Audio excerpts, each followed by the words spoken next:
Assalamualaikum warahmatullahi wabarakatuh. Innal hamdalillah nahmaduhu wa nasta'inuhu wa nastaghfiruh wa na'udzu billahi min shururi anfusina wa min sayyiati a'malina. Man yahdihillahu fala mudilla lahu wa man yudlilhu fala hadiya lahu. Asyhadu an la ilaha illallah wa asyhadu anna Muhammadan abduhu wa rasuluhu la nabiyya ba'dah. Rabbi shrah li sadri wa yassir li amri wahlul 'uqdatam min lisani yafqahu qawli. Qalu subhanaka la ilma lana illa ma 'allamtana innaka antal alimul hakim. وقال الله تعالى في كتابه الكريم وأصدق القائلين أعوذ بالله من الشيطان الرجيم إن هذا القرآن يهدي للتي هي أقوم ويبشر المؤمنين الذين يعملون الصالحات أن لهم أجرا كبيرا. وقال رسول الله صلى الله عليه وسلم من خرج في طلب العلم فهو في سبيل الله حتى يرجع. وقال أيضا طلب العلم فريضة على كل مسلم. صدق الله العظيم وصدق رسوله النبي الحبيب الكريم ونحن على ذلك من الشاهدين آمين يا رب العالمين. Ma'asyiral muslimin wal muslimat jamaah masjid Al-Istiqomah yang Allah muliakan, marilah senantiasa kita panjatkan puji dan syukur pada Allah Subhanahu wa taala atas segala limpahan rahmat karunia yang Allah berikan pada kita semua, anugerah yang banyak, nikmat yang banyak yang Allah berikan pada seluruh makhluknya di alam semesta ini. Nikmat yang Allah berikan kepada orang-orang yang beriman merupakan rahmatnya, kasih sayangnya kepada kita, pada hamba-hambanya yang taat. Karena nikmat Allah berikan pada seluruh makhluknya tanpa melihat status sosial ataupun tanpa melihat keyakinan, baik yang non-muslim, baik yang orang-orang melampaui batas, fasik, jahat dan sebagainya. Allah berikan nikmat. Namun yang membedakan adalah nikmat yang Allah berikan pada orang beriman merupakan rahmat, kasih sayang. Nikmat yang Allah berikan pada orang-orang fasik, orang-orang non-muslim, orang-orang yang berbuat jahat merupakan istidraj, kenikmatan yang suatu saat Allah akan mengambil dengan paksa dan suatu saat Allah akan memberikan hukuman dan sanksi kepadanya. Salawat dan salam semoga tetap tercurah pada qudwah hasanah kita Nabi Muhammad sallallahu alaihi wasallam beserta para keluarganya, para sahabat-sahabatnya, para pengikut-pengikutnya, muslimin dan muslimat. Semoga kelak di yaumul qiyamah nanti kita mendapat syafaatnya. Amin ya rabbal alamin. Ma'asyiral muslimin wal muslimat jamaah masjid Al-Istiqomah yang Allah muliakan, kita lanjutkan kembali materi tentang tafsir Al-Quran pada surah Al-Baqarah ayat 267. Ya, kita akan bahas sama-sama penafsiran daripada ulama untuk sama-sama kita amalkan dan mendalami Al-Quran sebagai pedoman hidup kita. A'udzu billahi minasy syaithanir rajim.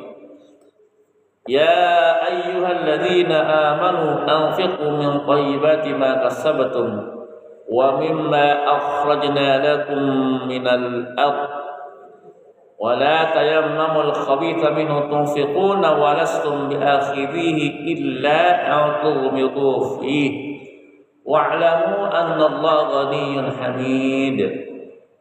Para bapak-bapak dan ibu yang Allah muliakan, ayat ini masih berkenaan tentang berinfak dan sedekah. Dan ini perintah Allah pada kita. Karena dulu sebelum Rasulullah hijrah ke Madinah belum ada kewajiban zakat, tapi ada anjuran berinfak, bersedekah. Bedakan antara infak dan zakat pada zaman sekarang. Kalau zakat itu kewajiban, kalau infak tidak diwajibkan. namun mustahab, sangat dianjurkan. Bapak punya uang lebih, ibu punya uang lebih yang sudah dinafkahkan pada keluarga, anak istri, kerabat terdekat, ada kelebihan, yaitu berinfak. Tapi yang namanya zakat, harta ibu, harta bapak sesuai nisabnya dan sampai haul wajib dikeluarkan 2,5%. Ini perintah Allah, dan perintah zakat ini selalu beriringan dengan perintah sholat. Saking beratnya perintah ini, saking Allah memberikan penekanan pada kita. Bahkan Nabi Isa ketika berbicara pada waktu bayi, Inni Abdullah atana al-kitab wa ja'alani nabiyya wa ja'alani wa awsani bis salati waz zakah. Ya, ketika Nabi Isa bicara, Bunda Maryam tidak bicara karena memang Allah perintahkan untuk tidak bicara. Ya, Allah buktikan dengan Nabi sampai mukjizat bisa bicara pada waktu bayi. Wa awsani bis salati waz zakah, dan Allah mewasiatkan kepadaku untuk mendirikan salat dan zakat. Dan ini konsep zakat ini mungkin sudah dijelaskan oleh guru-guru yang lain, tapi saya hanya sekedar reminder saja bagi yang sudah wajib zakat, tunaikan zakatnya biasa di bulan Ramadan. Dan ancamannya sangat berat. Ya, dalam surah At-Taubah, walladzina yaknizuna adh-dhahaba wal fiddata wa la yunfiquna fi sabilillah fabashshirhum bi'adzabin alim. Orang yang menimbun harta, orang yang menimbun emas, perak, zakat ya, wala yunfiquna, dan tidak menginfakkan dan tidak mengeluarkan zakat di jalan Allah, fabashshirhum bi'adzabin alim. Maka berikanlah berita gembira kepada mereka dengan azab yang pedih. Ayat lanjutannya ya, sangat luar biasa dan dahsyat. Yauma yuhma 'alaiha fi nari jahannam fatukwa bil jibal wa dum hadza ma kanaztum li anfusikum fadzuqu ma kuntum taknizun. Pada hari itu orang yang enggan membayar zakat, bahkan di pada masa Khalifah Abu Bakar radhiyallahu anhu diperangi, yauma yuhma, pada hari itu dipanaskan api neraka bagi orang yang tidak mau bayar zakat. Fatukwa biha jibabun. Tukwa itu kayu itu setrika, disetrika dahi mereka, muka mereka, punggung mereka, ya. Itu ancamannya Pak ya, luar biasa. Langsung Allah berikan gambaran ancaman bagi orang yang tidak mengeluarkan zakat. Ya, maka sangat penting Pak, infak zakat itu sangat penting. Karena harta yang Allah berikan kepada kita yang berlebih itu masih ada hak orang lain yang harus kita tunaikan. Ya, kalau sekarang kan lagi ngetren di tengah-tengah kita itu sedekah Jumat, infak Jumat berkah. Walaupun memang sedekah itu nggak di hari Jumat Bu ya, di hari lain pun boleh. Ya mungkin keberkahan di hari Jumat itu yang momennya gitu ya. Bahkan kalau menurut Imam Ibnu Qayyim Al-Jauzi, berinfak di hari Jumat pahalanya bagaikan berinfak di bulan Ramadan. Tapi ingat, tidak harus hari Jumat Pak ya. Kita punya uang lebih, nunggu Jumat dulu dah. Ya. Kalaupun ada hari itu keluarkan. Tapi kalau memang di hari Jumat dikeluarkan, ya alhamdulillah ya.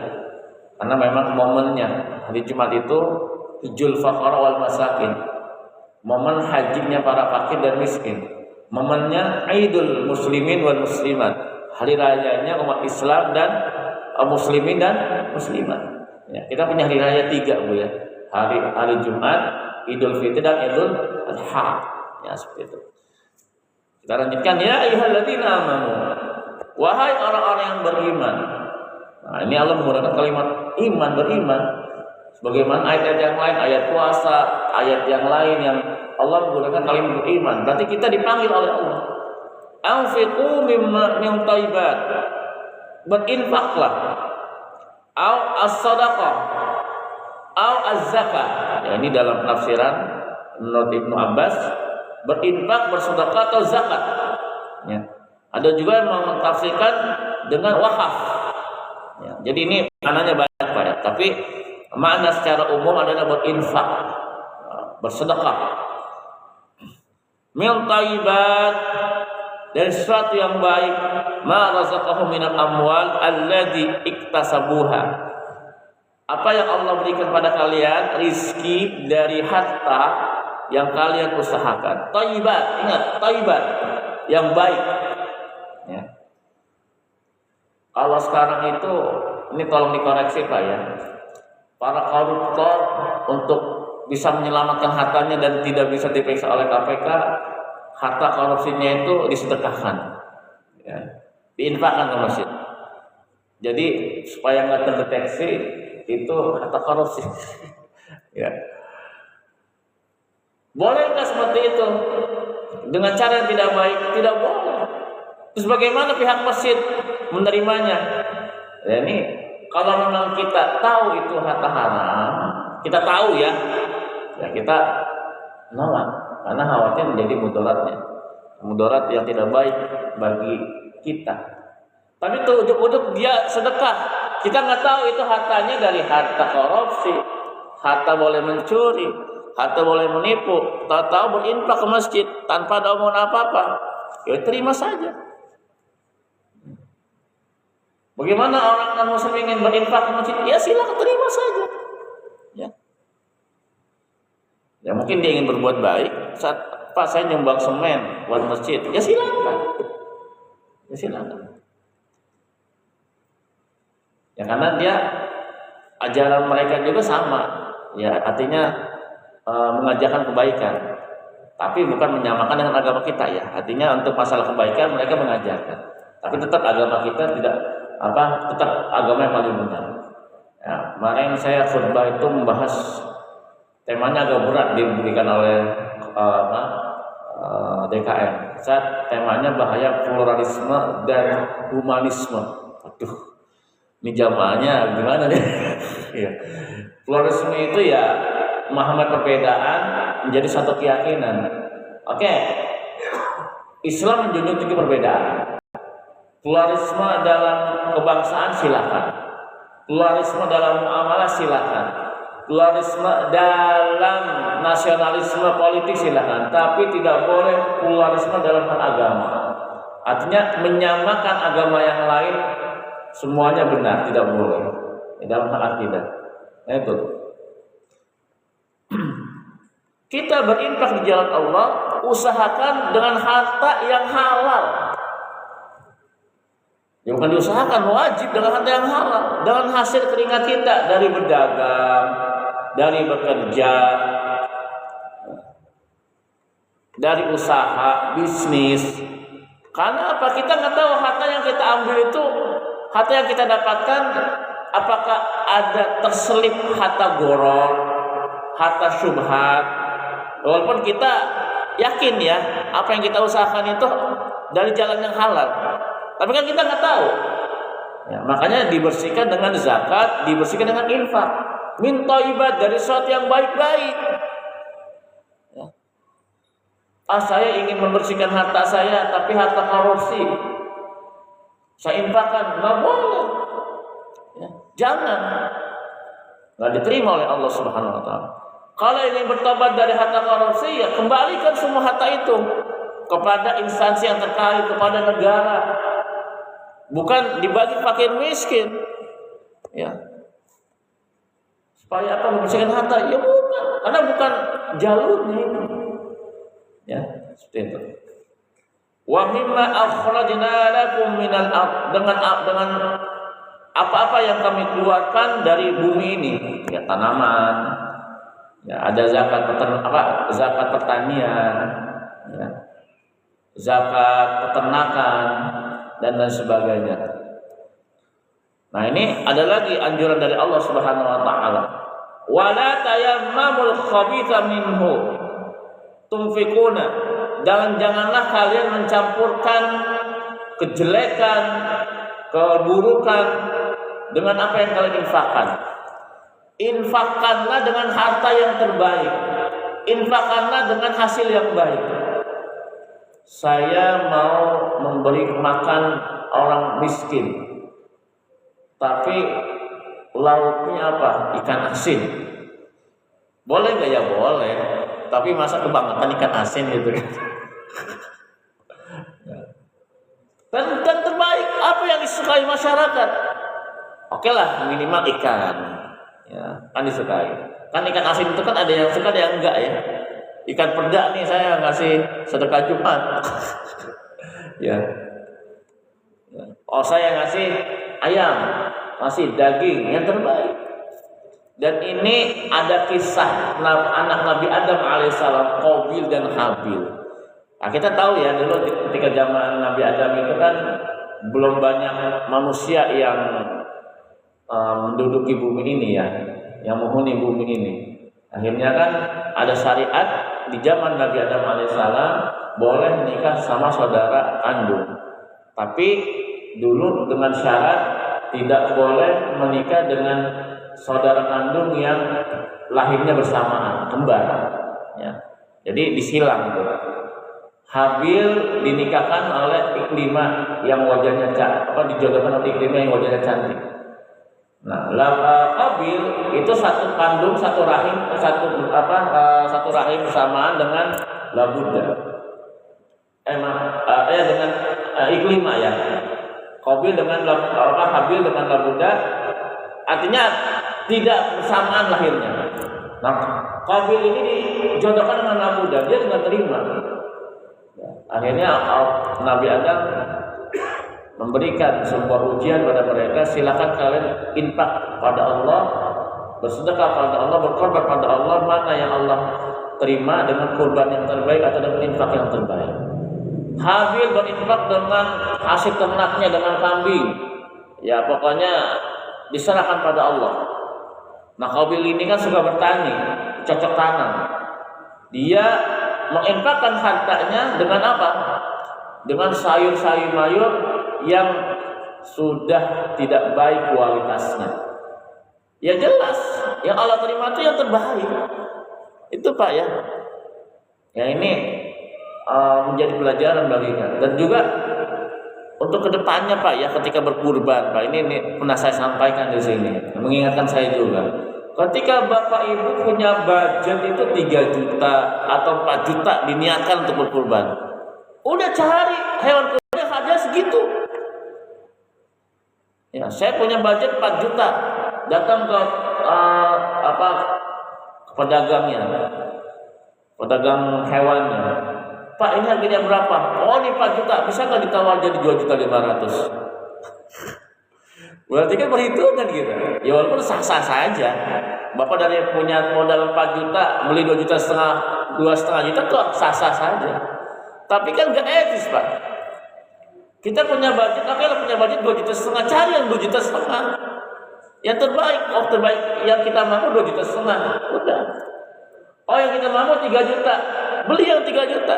Jangan ditawar-tawar lagi kalau bisa mah. Walaupun itu sah-sah saja kalau dalam hal khiyar ya. Jual beli itu boleh-boleh saja kita menawar. Ya. Tapi kan masa sih kita punya budget 3 juta supaya nanti ada sisanya kan buat yang lain, cari yang 2,5 juta. Kayaknya nggak etis gitu kan.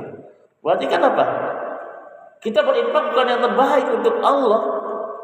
Ya, ini mulai dari sekarang kita tabung lagi Pak ya. Kita nabung buat kurban ya. Oke, tahun depan budget saya 3 juta. Ya udah. Itu.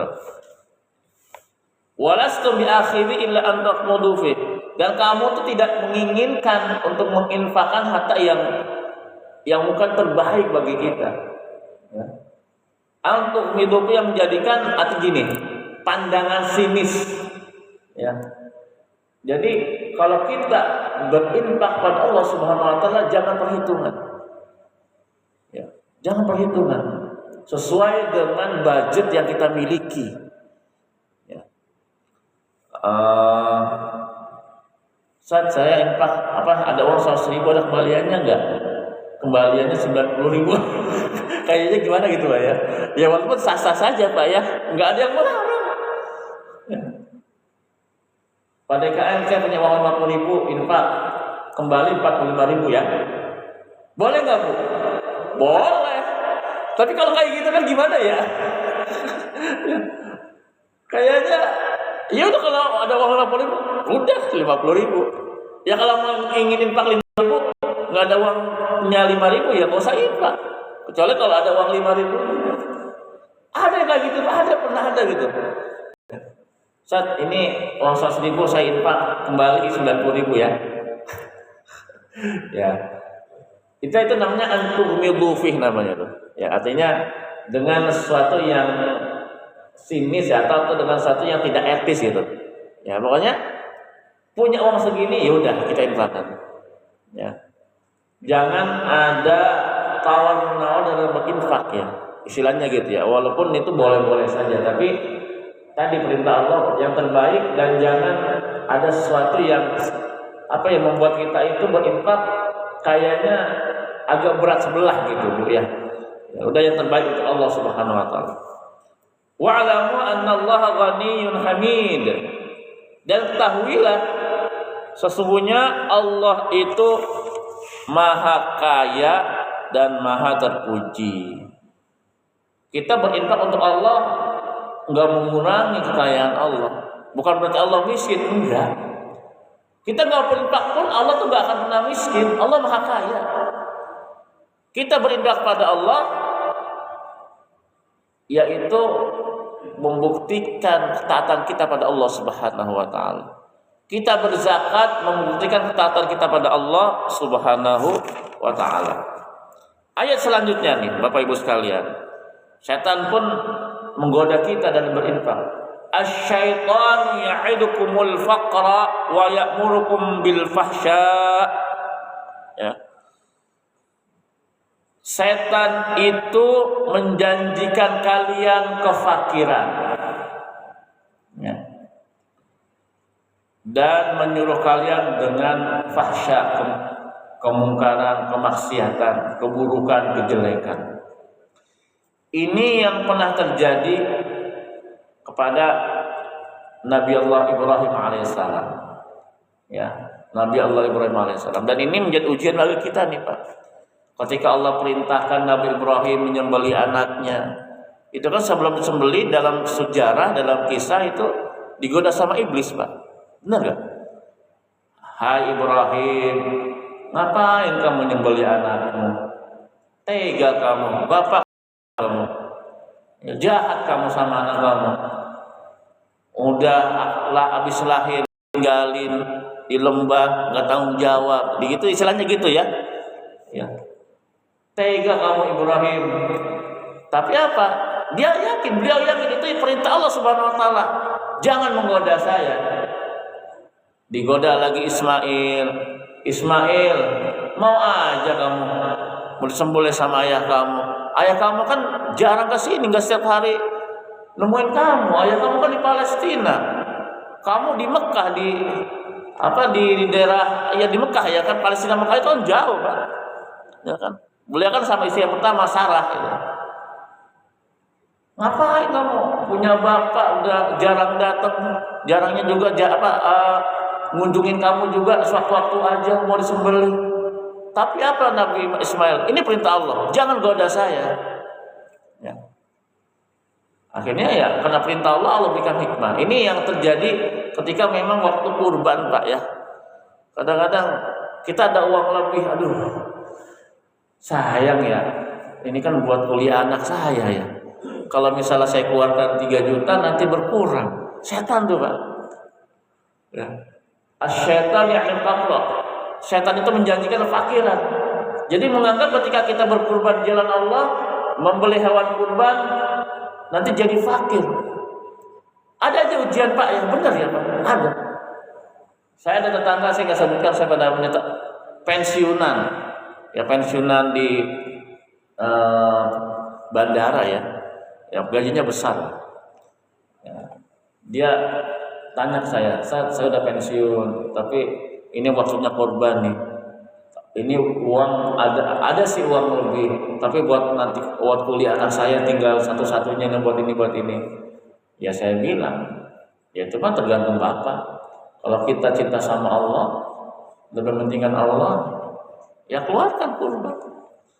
Ya kalau cuma budgetnya 2 juta ya nggak apa-apa, cari domba yang 2 juta banyak kok Pak. Ya, karena memang ya kita juga punya keperluan ya. Ini juga terjadi sama saya juga. Aduh ini uang buat ini, buat ini, buat ini. Tapi saya ingat ya di ayat ini ya, itu setan yang menggoda kita. Jangan berinfak, jangan berkurban, sayang uangnya. Itu kan nanti uangnya buat bayar rumah, ini uangnya kan buat cicilan motor, cicilan mobil, ini uangnya kan buat asuransi. Masa sih buat mobil, buat rumah kita sanggup sebulan sekali? Ini Allah perintah cuma setahun sekali loh. Kecuali kalau memang kita tidak ada uang sama sekali dan itu hanya cukup buat makan sehari-hari. Oke lah, ya wajar. Makanya kan kurbannya sunnah muakkadah, sunnah yang ditekankan, bahkan ada sebagian ulama ya itu mewajibkan kurban. Ya sebagian ulama ya, tapi tidak semuanya.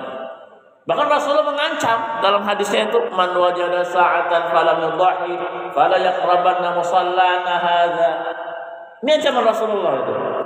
Barang siapa yang Allah berikan keluasan rezeki dari tanggal 1 sampai 10 Zulhijjah tidak mau berkurban, kata Rasulullah, fala yaqrabanna musallana hadza. Janganlah kamu dekat-dekat tempat saya, tempat beribadah, tempat salat Id, gitu kan. Itu ancaman Rasulullah. Ini sindiran pada kita. Saya juga mikir, ya Allah, kalau kadang-kadang ketika saya nggak berkurban tuh saya malu sama Rasulullah, sindiran seperti itu. Padahal saya masih ada uang lebih gitu kan. Makanya saya berusaha Bismillah lah untuk Allah, pasti Allah akan memberikan yang terbaik. Yang kalaupun tidak diberikan ganti dengan setimpal, yang minimal Allah berikan kepada keluarga kita kesehatan, anak kita jadi anak yang soleh. Itu rezeki dari Allah yang Allah berikan pada kita. Itu ya Bu ya. Jadi setan itu selalu menggoda kita dengan cara apapun, dengan beribadah. Oke lah, kita istiqomah beribadah, sholat 5 waktu, ngaji. Apakah setan berhenti menggoda kita? Tidak. Dibisikkan, digoda dengan jalan yang lain. Ya. Merasa lebih baik dari orang lain. Oh, saya ibadahnya baik ini. Ya. Ujub dengan ibadahnya, setan masuk, akhirnya apa? Ibadah kita tertolak karena apa? Ujub, takabur, ya, ria. Orang yang alim, yang mana dalam Al-Quran innama yakhsyallaha min ibadil ulama, orang yang paling takut insyaallah ulama, ya, digoda dengan apa? Merasa dirinya paling baik, merasa dirinya paling berilmu. Ini setan menggoda kita. Karena memang orang-orang beriman yang digoda setan. Kalau orang-orang yang sudah terbiasa dengan kejelekan, kemaksiatan, ya udah itu temannya. Kecuali kalau dia ingin berubah, baru setan tuh buru-buru untuk menangkalnya gitu. Jangan sampai dia bertobat dari jalan Allah. Itu maksudnya. Wallahu ya'idukum minhu maghfiratan wa fadla. Dan ingat, Allah itu menjanjikan kepada kita maghfirah, ampunan, rahmat, wa fadla, karunia, keberkahan. Ya, saya yakin ya, Bapak Ibu di sini karena tinggal di perumahan ini keyakinan saya ya. Mudah-mudahan anggapan saya tidak salah. Dengan tinggal di sini, mungkin sebagian sudah memang rumah pribadi. Saya yakin Bapak Ibu itu diberikan kelebihan harta yang bisa diinfakkan. Apalagi kalau yang sudah anaknya udah besar-besar kepada nikah, kita ya tinggal menikmati hidup ini ya, sisa-sisa usia kita dengan ibadah, uang pensiun masih berjalan ataupun uang dari anak masih berjalan ya, itu saya yakin ada kelebihan. Itu dikeluarkan untuk Allah Subhanahu wa taala, berjihad di jalan Allah, berinfak di jalan Allah. Wallahu wasi'un alim. Dan Allah maha luas karunia-Nya dan Allah maha mengetahui. Lanjut. Yu'til hikmata man yasha wa ma yu'tal hikmat faqad utiya khairan katsira wa ma yadhakkaru illa ulul albab. Dan ingat, Allah memberikan hikmah kepada siapa saja yang Allah kehendaki. Nah, di sini ada beberapa penafsiran. Al-hikmah ini adalah an-nubuwah. Yang pertama ya, hikmah yang Allah berikan yaitu kenabian. Ya, ini bukan ranahnya kita, bukan makamnya kita. Ya, jelas para nabi itu Allah berikan hikmah dengan ilmunya, dengan kesabarannya, dengan risalahnya. Ada lagi penafsiran faqihu fid din, al-faqhu fid din, yaitu Allah memberikan kepemahaman dalam agama. Pemahaman dalam memahami syariat Islam.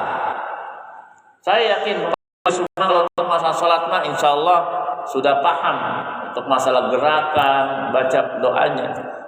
Tapi juga Allah ada pemahaman yang lain.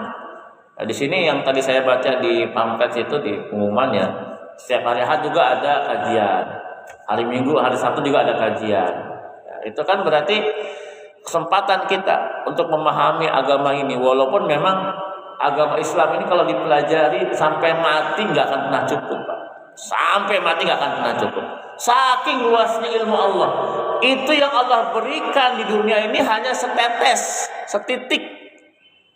Dan ini terjadi ketika peristiwa Nabi Musa dan Nabi Khidir alaihissalam.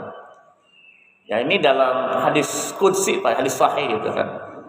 Kenapa asbabun nuzul Nabi Musa dan Nabi Khidir bertemu? Ketika itu Nabi Musa menjawab dengan kalimat sepertinya tidak ada gitu. Nah itu langsung Allah berikan peringatan. Beliau nggak tahu kalau apa yang dia ucapkan itu mohon maaf gitu ya, sebuah kesombongan gitu. Ya Nabi seperti kita manusia, ketika ada kesalahan langsung Allah berikan teguran. Akhirnya Allah berikan peringatan, hai Nabi Musa, ada muridku yang lebih pandai dari Anda. Dan hikmah yang diberikan Nabi Khidir itu belajar ilmunya bukan belajar ilmu baca, tapi belajar hikmah gitu Pak, kehidupan. Nah, ketika di dalam perahu, itu dalam hadis qudsi disebutkan ada burung yang sedang minum di danau atau lautan ya. Kata Nabi Khidir apa? Hai Musa, air yang diminum oleh burung itu ilmu yang Allah berikan pada kita. Berarti kan sedikit. Dan sisanya air lautan itu adalah ilmu Allah yang sangat luas. Ya dalam surah Al-Kahfi qul law kana al-bahru bidali kalimat rabbi la nafidal qur'an qabla an tanfada kalimat rabbi walau ji'na bimithli madada. Katakanlah kalau kalian ingin menulis kalimat Allah walaupun itu jadi lautan jadi tinta gak akan pernah bisa menyelesaikan kalimat Allah. Dalam surat Luqman disebutkan oleh Allah wala anna fil ardi basyat aqlam wal bahru yamudduhu min ba'di sab'at adma nafiyat kalimatullah. Sebelum kalimat Allah selesai dituliskan lautan itu sudah habis. Itu saking luasnya Allah Subhanahu wa taala. Dan Allah berikan hikmah pada Nabi Khidir, diberikan pelajaran. Ilmunya bukan ilmu yang kita belajar misalnya ini Al-Qur'an baca ini bukan. Ya, dilobangi itu perahu dirusak, tenggelam, dicekek anak kecil. Ya itu kan kalau kita itu kok kurang ajar tuh Nabi. Masa bunuh anak yang nggak berdosa, terus datang ke sebuah desa, sebuah tempat nggak dijamu, bahkan dicuekin. Ya terus ada satu rumah yang mau roboh, dibetulin sama Nabi Khidir, tapi nggak minta upah, padahal tamu itu yang beliau berkunjung ya kepada penduduk itu mereka pada sinis pada Nabi Musa alaihissalam dan Nabi Khidir alaihissalam. Ternyata ada hikmah yang Allah berikan pada Nabi Khidir. Nah, itu hikmah yang kita nggak bisa. Yang selanjutnya adalah al-hikmah itu Al-Quran ya, Al-Quran. Nah, hikmah, pelajaran yang terbaik. Ada lagi maknanya khasyatulillah, rasa takut pada Allah Subhanahu wa taala. Bahkan di sini ulama mengatakan khasyatulillah ra'sun kullu hikmah. Takut pada Allah Subhanahu wa taala dasar pokok dari hikmah. Itu maknanya seperti itu Pak ya, hikmah itu kebaikan yang Allah berikan. Dan yang utama bagi kita adalah takut pada Allah Subhanahu wa taala. Memang di dunia ini kan Allah hanya memerintahkan dua Pak. Menjalankan perintah Allah dan menjauhi. Sebenarnya mudah Pak ya, mudah. Tapi kan tadi godaannya dari segala penjuru tuh setan, iblis, laknatullah alaih. Dari depan, dari belakang, dari kanan, dari kiri. Mereka nggak bisa dari atas karena atas ini adalah hidayah dan rahmat Allah Subhanahu wa taala yang Allah berikan pada hamba-Nya. Ya. Wa may yu'tal hikmata faqad utiya khairan katsira. Dan barang siapa yang Allah berikan hikmah kepada kita, faqad utiya khairan, maka dia telah diberikan sebuah kebaikan yang banyak. Ketika Allah berikan hikmah kepada orang-orang beriman, orang pilihannya, akan terlihat dari perilakunya. Tidak mudah kalimat-kalimat kotor, tidak mudah mengucapkan kalimat-kalimat yang menyinggung, tidak mudah bergibah, tidak mudah mencari aib orang lain. Itu yang Allah berikan hikmah pada kita. Karena apa tadi? Utiya khairan kasih, Allah berikan padanya itu kebaikan yang banyak. Kebaikan dalam beribadah, kebaikan dalam perilaku yang Allah berikan pada kita. Wa ma yadzakaru illa ulul albab. Dan ingatlah apa yang Allah berikan itu, peringatan Allah berikan itu kecuali bagi hamba-hambanya yang berpikir, hamba-hambanya yang bertafakur, memahami Al-Quran, memahami agama ini dengan baik. Baik, Bapak Ibu sekalian Allah muliakan, cukup di 3 ayat saja di surah Al-Baqarah. Ya, perintah pertama kita berinfak pada Allah dengan yang terbaik yang kita miliki. Yang kedua, hati-hati terhadap jerat setan, godaan setan, karena setan itu punya pengalaman yang banyak, iblis punya pengalaman banyak, hidup lebih awal dari kita sampai hari kiamat loh.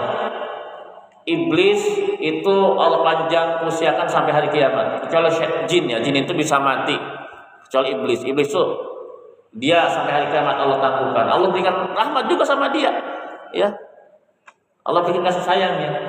Yang terakhir, semoga hikmah selalu ada dalam diri kita dengan takwa, rasa takut pada Allah, sehingga kita tidak tersesat dari jalan Allah Subhanahu wa taala. Baik, mungkin itu saja apa yang saya sampaikan, semoga bermanfaat. Silakan, mungkin ada yang ingin didiskusikan, Pak.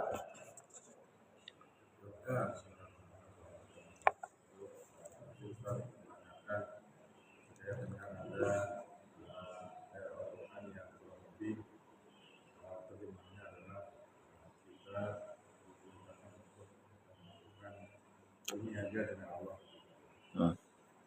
Itu maksudnya apa? Apabila memang kita memang berniaga dengan Allah, kita ingin memanfaatkan. Berniaga kan berarti ada yang jual beli ya. Ada yang diberikan, ada yang didapatkan itu ya.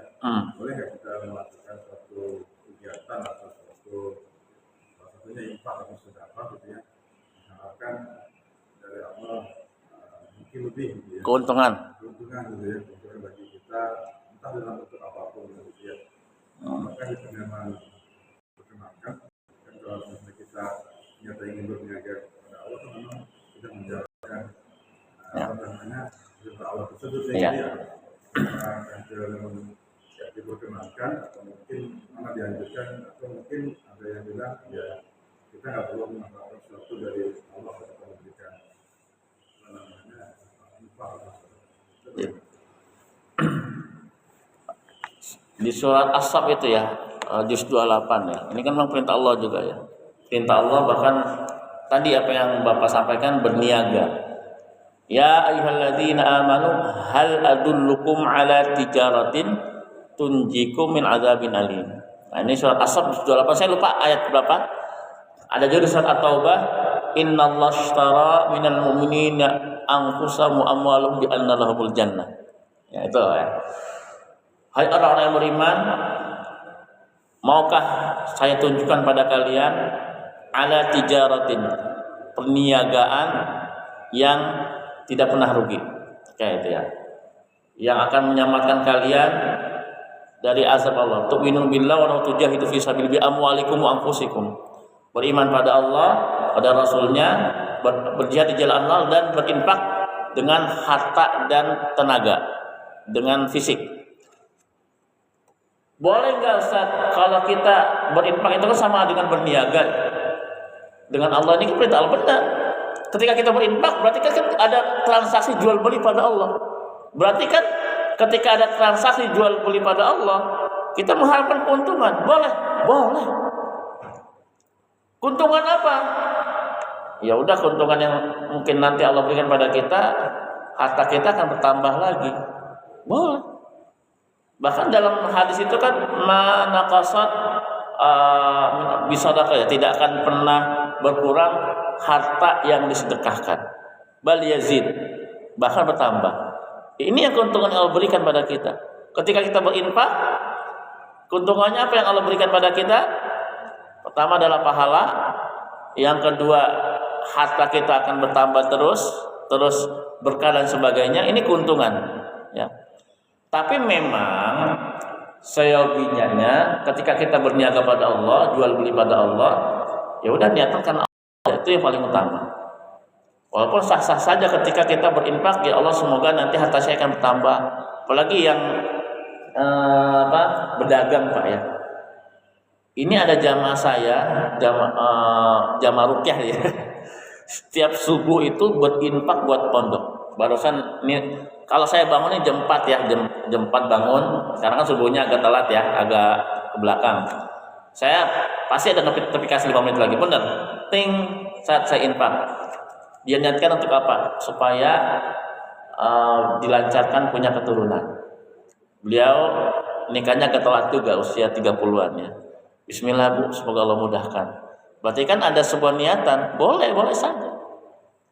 Tapi ada sebuah infak yang memang itu Allah berikan keuntungan pada kita dengan sesuatu yang luar biasa. Dalam surat tadi, surat apa? At-Taubah, ya. Innallaha ashtara minal mu'minina bi amwalihim wa anfusikum bi anna lahumul jannah.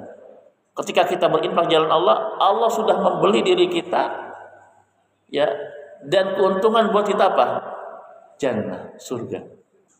Itu yang paling besar ganjarannya, ya. Ya, infak niatkan karena Allah Subhanahu wa taala. Dan yang paling besar yang Allah berikan ganjaran kita, dan Allah beli jiwa kita, beli diri kita dengan apa? Surga.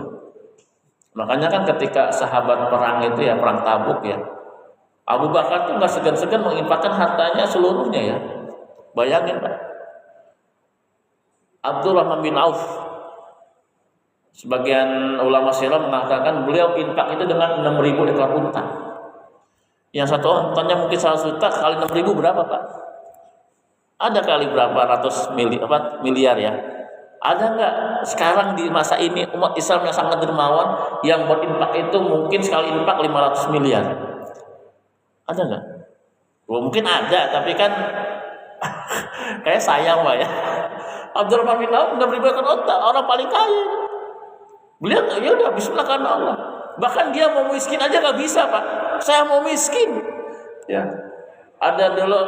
Ada orang yang berkebun kurma busuk semua. Saya beli semuanya supaya harta saya habis. Ternyata apa? Ada hikmahnya. Di negeri yang ada wabah penyakit yang tidak bisa disembuhkan kecuali dengan kurma busuk. Akhirnya dibeli sama raja Yaman itu dengan harga 10 kali lipat, kaya lagi itu kan. Ya tadinya mau miskin gak jadi gitu kan. Ya itu tuh balasannya. Ya boleh saja kita berniaga pada Allah dengan imbalan yang lain ya. Silakan saja. Tapi memang usahakan semua karena Allah. Semua karena Allah. Insyaallah ganjaran yang paling terbesar adalah jannah. Ini janji Allah ya, surga. Wallahu a'lam bishawab. Cukup ya, itu saja Pak ya.